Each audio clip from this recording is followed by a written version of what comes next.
Dice la palabra del Señor en el libro de Isaías, en el capítulo 46, en el versículo 9. Acordaos de las cosas pasadas desde los tiempos antiguos, porque yo soy Dios y no hay otro Dios, y nada hay semejante a mí, que anuncio lo por venir desde el principio y desde la antigüedad lo que aún no era hecho, que digo, mi consejo permanecerá y haré todo lo que quiero.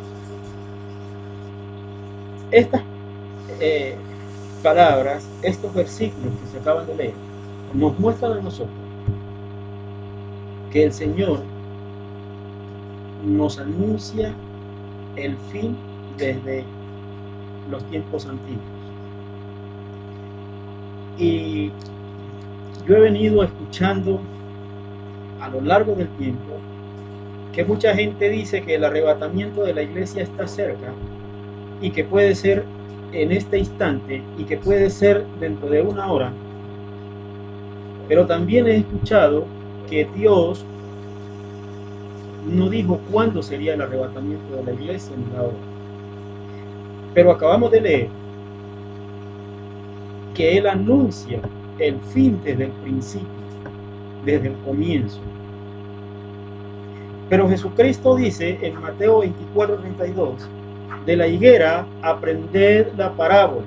Cuando ya su rama está tierna y brotan las hojas, sabéis que el verano está cerca. Así también vosotros, cuando veáis todas estas cosas, conoced que está cerca a las puertas. Es importante, amados hermanos, que nosotros aprendamos a discernir la palabra desde el Espíritu. Porque cuando nosotros nos metemos con el Señor, cuando nosotros clamamos al Señor, el Señor nos revela su bendita palabra. Nosotros leemos a Mateo 24 en el versículo 15 y dice, por tanto, cuando veáis en el lugar santo la abominación desoladora de que habló el profeta Daniel, el que le entienda, entonces los que estén en Judea huyan a los montes. ¿Qué intentaba el Señor explicar? Entonces, entender este versículo, para entender cuándo es el arrebatamiento de la iglesia, tenemos que viajar hacia Daniel, capítulo 9, versículo 27, para que Daniel nos diga cuándo va a ser el arrebatamiento o en qué época se va a dar el arrebatamiento. Porque el arrebatamiento de la iglesia no se va a dar, según lo que dice Mateo 24:32, no puede darse hasta antes de que inicie la construcción del templo. Es más, yo me atrevería a decir que hasta que el templo no esté construido, el arrebatamiento no va a ser. Porque el Señor nos dice precisamente ahí en Mateo 24:32 y 33, nos dice que de la higuera aprendamos la parábola, que cuando ya sus ramas están tiernas y brotan las hojas, sabemos que el verano está cerca. Ahora bien, ¿cómo es esto? Pues es muy sencillo. Mire usted, amado hermano, amada hermana, que todo cristiano sabe o debe saber que una vez la iglesia es arrebatada, a la humanidad solo le quedarán 7 años. Entonces, si una vez se dé el arrebatamiento de la iglesia y a la humanidad le queden 7 años, pues entonces, si el arrebatamiento fuera en este momento, significaría que el templo tendría que ser construido en muy poco tiempo, porque entre el arrebatamiento de la iglesia y el momento en el que el anticristo tome el lugar santísimo para blasfemar contra Dios y para hacerse pasar por Dios, pues entonces le quedaría muy poco tiempo de construcción del templo y la ejecución, los sacrificios, porque se supone, se cree que durante esos 3 años se van a hacer sacrificios al Señor. Y ya el anticristo es el que va a interrumpir esos sacrificios que los israelitas van a hacer a Dios, y él se va a hacer pasar como Dios y va a blasfemar, y es en ese momento que los israelitas se dan cuenta de que ese no es el Mesías que ellos estaban esperando. Es en ese momento cuando los israelitas se dan cuenta que ese no es el Mesías prometido. ¿Ve? Entonces, es claro que para que el arrebatamiento de la iglesia se pueda dar, tiene que estar construido el templo de Salomón, o por lo menos estar en construcción el templo de Salomón. Yo me atrevería a decir que la hora cero del arrebatamiento empieza con la primera piedra de la construcción del tercer templo, y que desde el momento en que se empieza a construir el tercer templo hasta su culminación es donde el cristianismo, es el tiempo que el cristiano tiene para santificarse y prepararse para ser arrebatados, porque en ese tiempo pues vamos a esperar que aquellos que murieron en Cristo resuciten, se levanten, ¿sí? Para que luego en un abrir y cerrar de ojos seamos arrebatados junto con ellos, después de que seamos transformados, como dice la palabra. Luego entonces, si nosotros podemos leer lo que dice Daniel en el capítulo 9, versículo 27, vamos a leerlo, vamos a la palabra. Dice la palabra del Señor: por otra semana confirmará el pacto con muchos. O sea, aquí en este versículo 27, ya el arrebatamiento de la iglesia se dio. Ya la iglesia partió con el Señor y ya está en los 7 años que le quedan a la humanidad. Dice la palabra: y por otra semana confirmará el pacto con muchos, a la mitad de la semana hará cesar el sacrificio y la ofrenda. ¿Sí? Entonces, a la mitad de la semana hará cesar el sacrificio y la ofrenda. O sea, a los 3 años y 5 meses exactamente,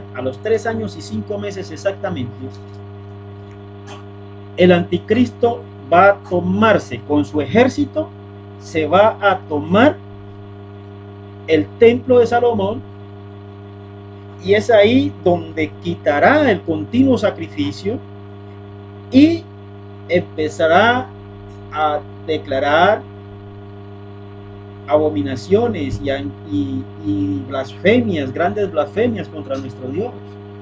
Entonces, mire usted, amado hermano, amada hermana, que cuando usted lee con detenimiento Mateo 24:15 y viaja hasta Daniel capítulo 9, entonces usted empieza a entender, a comprender, porque si usted se mira y analiza muy bien este versículo de Mateo 24, 32 y 33, ¿sí?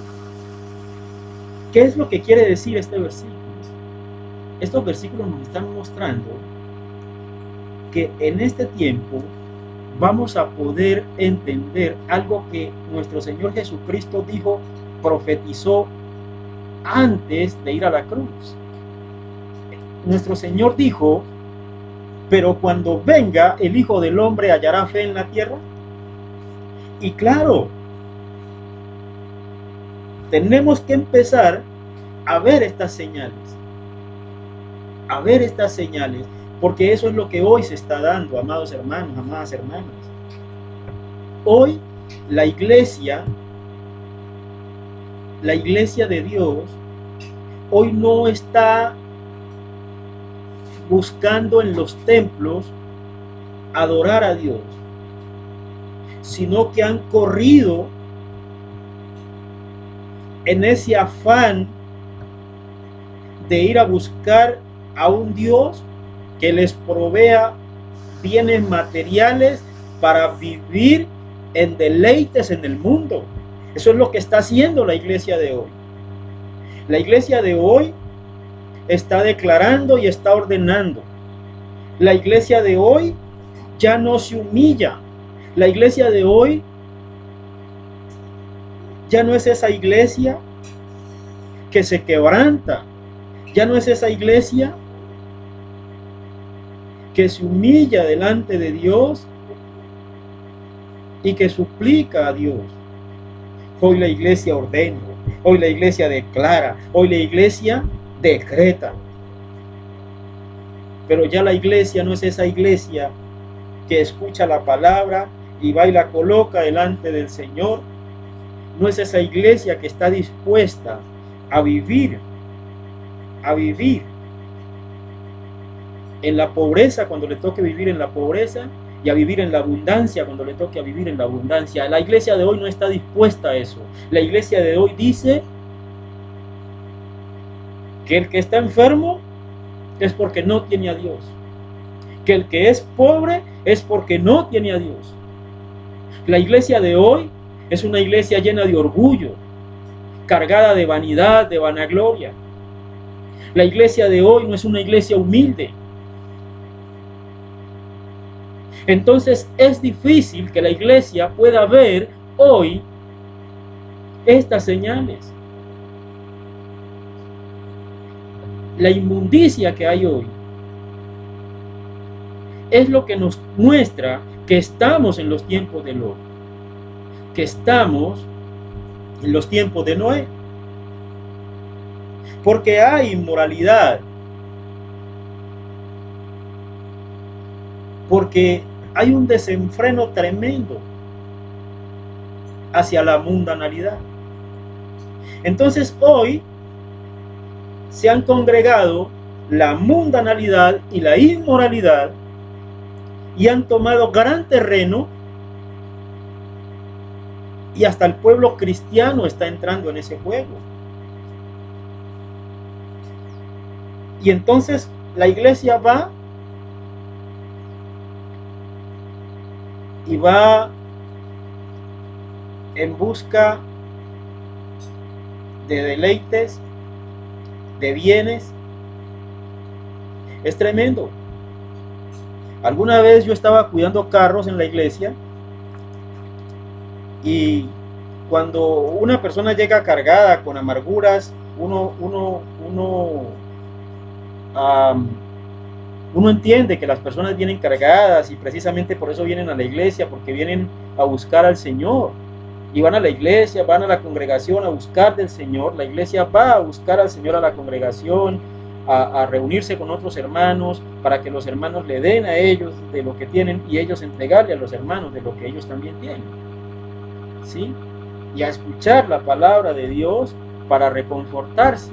Pero es triste como yo estoy cuidándole a un hermano el carro para que no se lo vayan a robar mientras, o no le vayan a hacer daño a su carro mientras escucha la palabra, mientras va a buscar una palabra de aliento, una palabra que mejore su vida. Entonces este hombre llega con una amargura peor de la que llegó. ¿Eso qué es? ¿Usted cree que ese hombre fue a la iglesia a buscar a Dios? Porque si ese hombre fue a buscar a Dios, no tenía por qué salir con esa amargura tan grande de allá. Y eso es triste. Eso es triste. Que hoy la iglesia esté navegando en lo mismo en que están las personas incrédulas. Que hoy la iglesia piense que tener una bendición es tener una camioneta, tener un carro. Es triste eso. Es triste que crea la iglesia que tener bendiciones es tener casa, carro y beca. Es triste eso.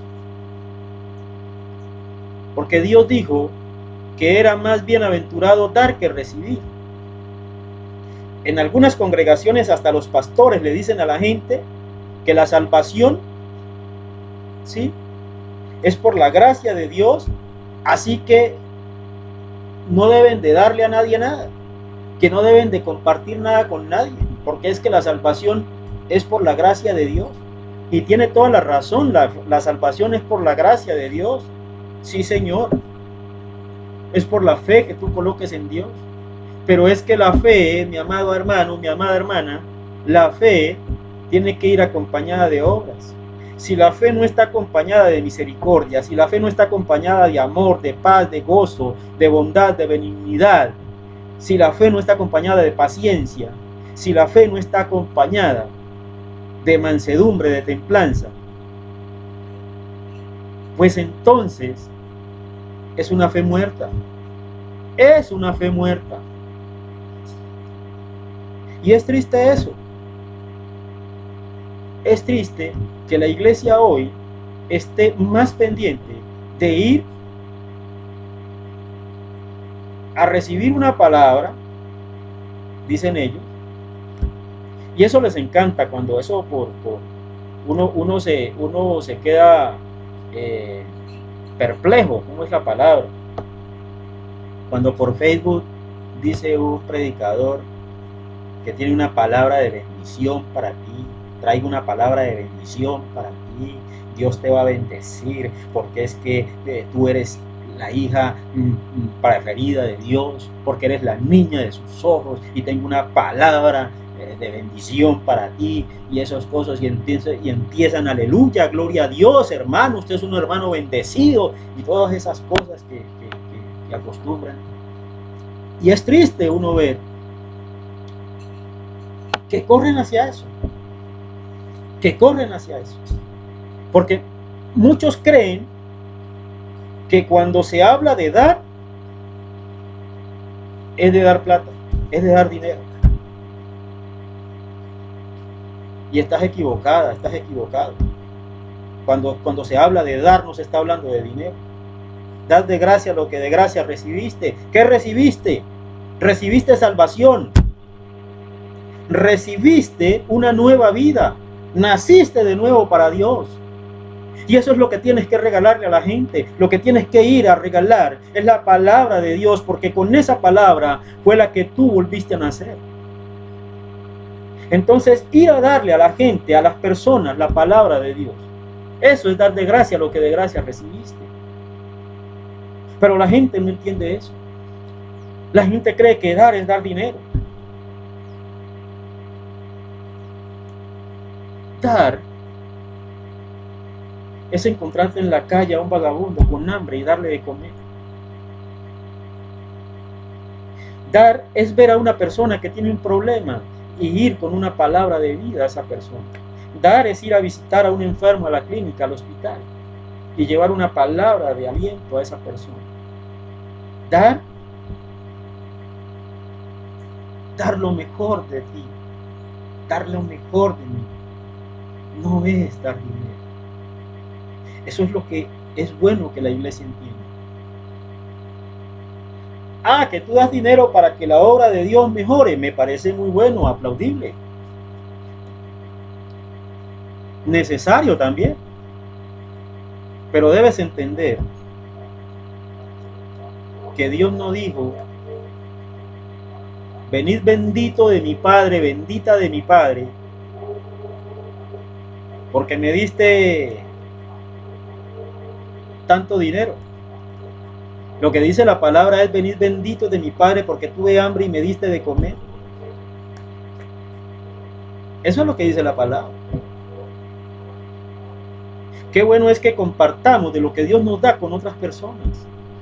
En nuestro vecindario, o cerca a nuestro vecindario, siempre, mire, en Colombia, yo he tenido la fortuna de conocer muchos lugares de Colombia por la profesión, y he visto que en el barrio de los más ricos, al lado, por allá cerca, está el barrio de los más pobres. Qué bueno es que si tienes la bendición que Dios te dio, puedas compartir un poco de lo que Dios te da con las personas que tienen poco. Eso es importante. Entonces dice la palabra que de la higuera aprendamos la parábola, que cuando ya su rama está tierna y brotan las hojas, sabemos que el verano está cerca. Entonces, en este momento tenemos que ver esas señales, ¿sí? Porque la mundanalidad y la inmoralidad se han tomado el mundo. Hoy vemos que si tú dices algo contra los movimientos LGTBI, hasta para la cárcel te hacen mandar. Porque tienes que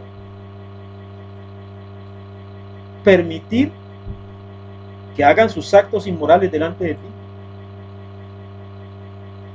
O sea, no tienes derecho a que tus hijos no vean lo inmoral que ellos hacen. Y entonces, como todo el mundo se cree bueno, todo el mundo se cree bueno, entonces, ¿por qué no los dejan hacer lo que les da la gana? Porque es que eso no nos hace mal.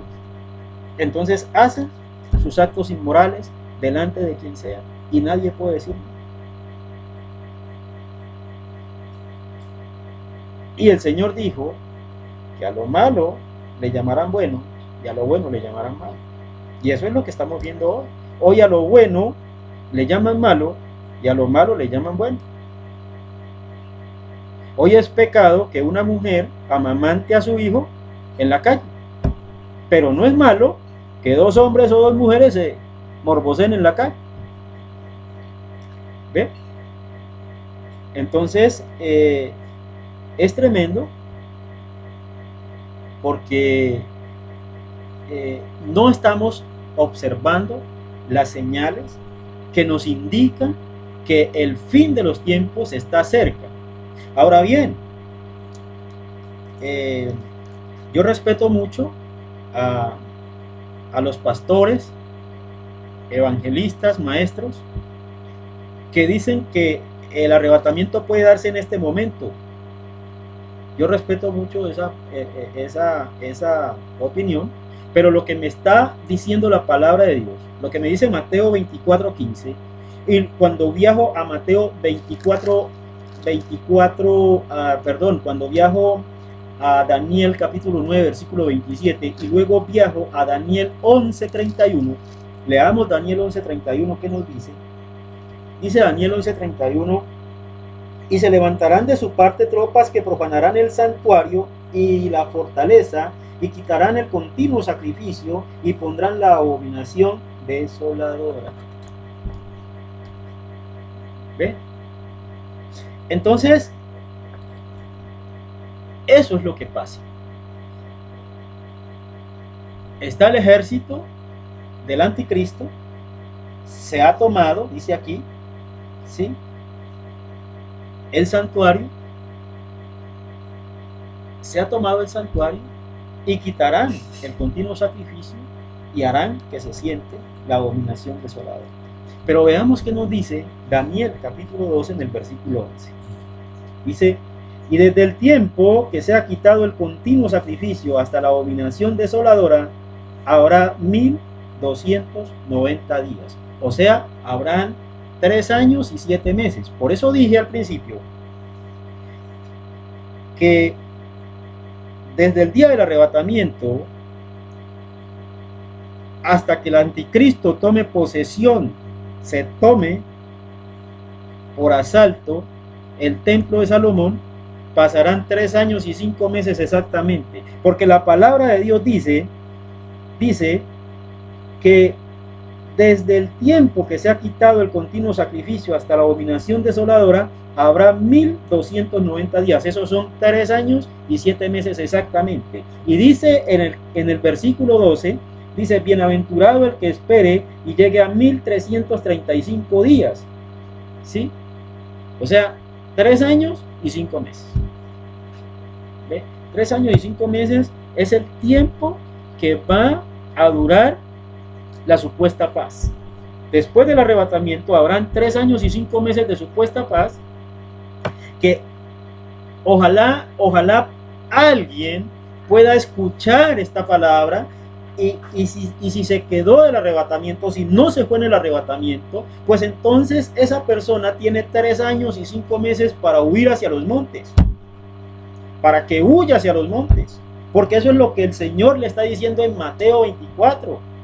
Señores, el que esté en Judea huya hacia los montes, y el que esté en la azotea no baje por su capa. ¿Qué quiere decir el Señor? Piérdase, es lo que le está diciendo el Señor. ¿Ve? Entonces vemos, nosotros podemos entender a partir de que leemos Mateo 24:15 y nos vamos a Daniel 9:27 y luego vamos a Daniel 11:31 y luego vamos a Daniel 12:11 y 12, podemos entender que el arrebatamiento de la iglesia no se va a dar hasta que el templo de Salomón no esté construido. Porque acuérdese, amado hermano, amada hermana, que después del arrebatamiento de la iglesia son 7 años, 1 semana. Daniel 9:27. Por 1 semana confirmará el pacto. Dice Daniel 9:27. Retrocedamos un poco acá para que leamos Daniel 9:27. Y por otra semana confirmará el pacto con muchos. 1 semana son 7 años. Pero a la mitad de la semana quitará el continuo sacrificio, la abominación, o sea, el anticristo.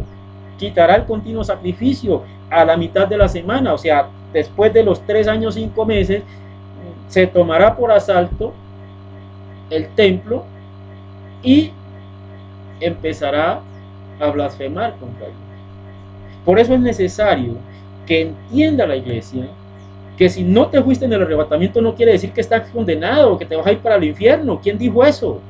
Eso no es lo que va a pasar. Lo que tienes que hacer es que si te quedaste del arrebatamiento, pues tienes 3 años, 5 meses para que huyas, para que le pidas al Señor orientación y que te guíe hacia el lugar donde no te pueda alcanzar, el anticristo. ¿Ves? Eso es lo que tienes que hacer. Ahora bien, la palabra es clara. La palabra también dice que aquellos que desobedecieron esta orden que Jesucristo dio en Mateo 24:15, pues entonces ellos van a ser torturados por el anticristo, porque dice en el Apocalipsis que como el anticristo no pudo alcanzar a la iglesia, pues se devolvió a hacer guerra contra los que quedaron de ella en los pueblos y en las ciudades. Ya esto se hizo una prédica muy amplia sobre este tema, que la puedes buscar también ahí en las redes sociales y ahí está. Entonces el arrebatamiento de la iglesia no se va a dar antes que se construya el templo de Salomón. Lo que pasa es que desde el momento en que empieza a construirse el templo de Salomón, es donde los cristianos tenemos que estar muy pendientes, tenemos que trabajar esa época de santificación. Tiene que ser una época de santificación, tiene que ser una época en la que el cristiano empiece a caminar en el Espíritu, para que cuando el Señor venga, la iglesia ya esté madura y pueda la mayor parte de la iglesia irse con el Señor.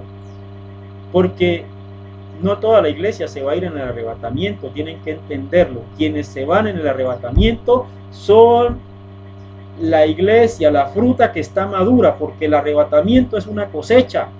Amados hermanos, amadas hermanos, el arrebatamiento es una cosecha. Se cogen los frutos, usted no coge los frutos maduros con los frutos verdes al mismo tiempo. Usted coge primero los que están maduros y deja los verdes para que maduren, y los prepara para que maduren.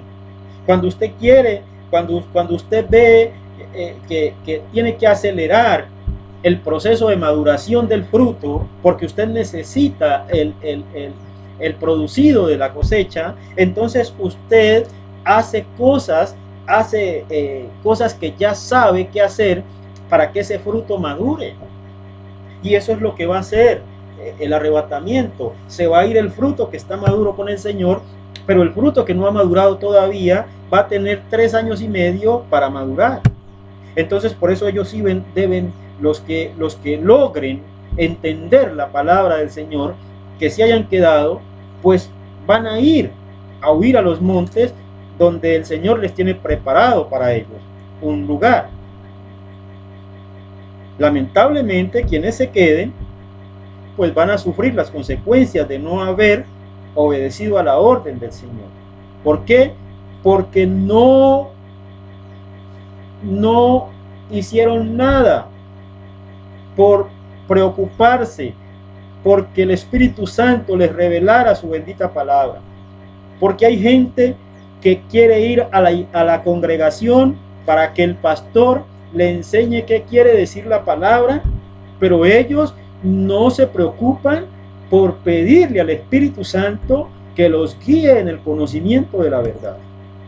Es que, amado hermano, amada hermana, nosotros tenemos la obligación como hijos de Dios que somos de profundizar en la palabra.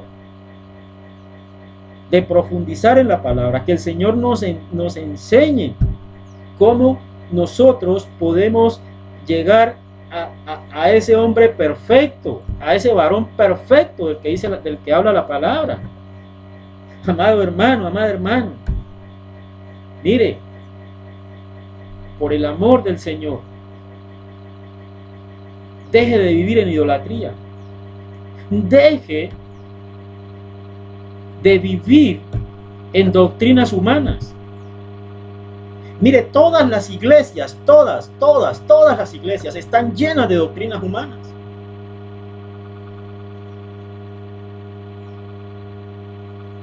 Pero ¿qué pasa? Si usted vive en el Espíritu, usted va a la congregación a llenarse de la verdad y usted desecha la doctrina humana y desecha la idolatría, porque usted está en el Espíritu. Entonces, si usted está en el Espíritu, usted abandona totalmente la doctrina humana y usted abandona totalmente la idolatría y se consagra al Señor en espíritu y en verdad. Entonces el Señor le va a revelar la bendita palabra. Hermana, hermano, no nos dejemos llevar por eso de que nosotros somos pecadores. Pues somos pecadores porque nacimos de pecado. Lo dice el salmista, que en pecado nos concibió nuestra madre. Entonces somos pecadores, pero no te puedes dejar llevar de eso, mi hermana, mi hermano. No te puedes dejar llevar de eso. Tienes que luchar cada día por llegar al varón perfecto del que habla la palabra. Entonces es triste ver cómo, estando claro en la palabra, estando revelada la palabra, para que nosotros nos preparamos para el fin. Entonces, alguien escucha esta palabra y escucha que el arrebatamiento no se va a dar hasta tanto el templo no esté construido. Entonces dice la persona, o sea que puedo seguir en mi mundanalidad, o sea que puedo seguir pecando, o sea que puedo seguir adulterando todavía. Eso es lo que muchos creen. Eso es lo que muchos creen. Amado hermano, amada hermana, acuérdese, el Señor no dijo cuándo iba a venir por la iglesia, no dijo qué día ni la hora, simplemente dijo que estuviéramos atentos a las señales. Yo te estoy mostrando simplemente que hay unas señales en este momento. Te estoy mostrando que hay unas señales que muestran que el fin está cerca, que el final está cerca y que en cualquier momento el arrebatamiento se puede dar. Porque en cualquier momento puede Israel darnos la sorpresa de que ya está colocada la primera piedra para la construcción del templo. Y a partir de ese momento, empieza o inicia la cuenta regresiva hacia el arrebatamiento.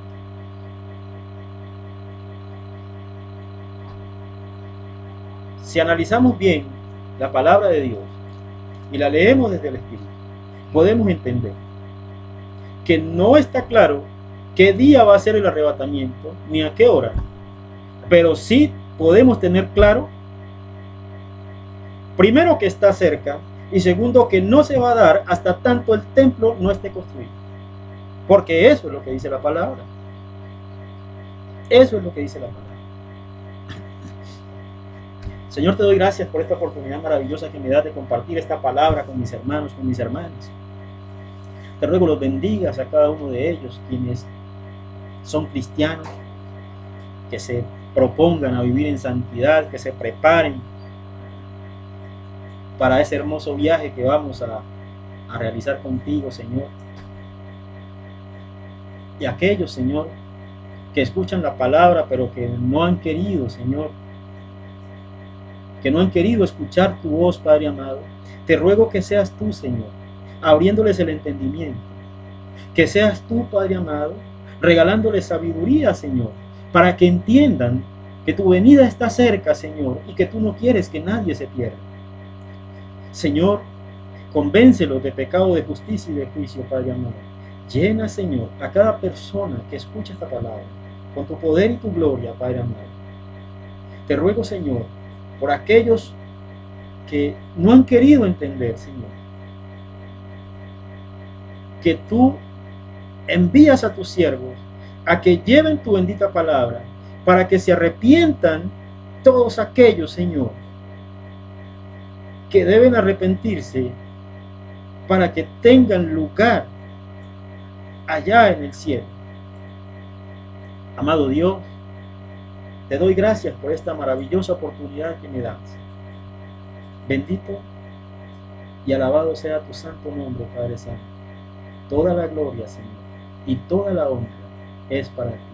Gracias, Señor Jesús. Amén y amén. Gloria a Dios.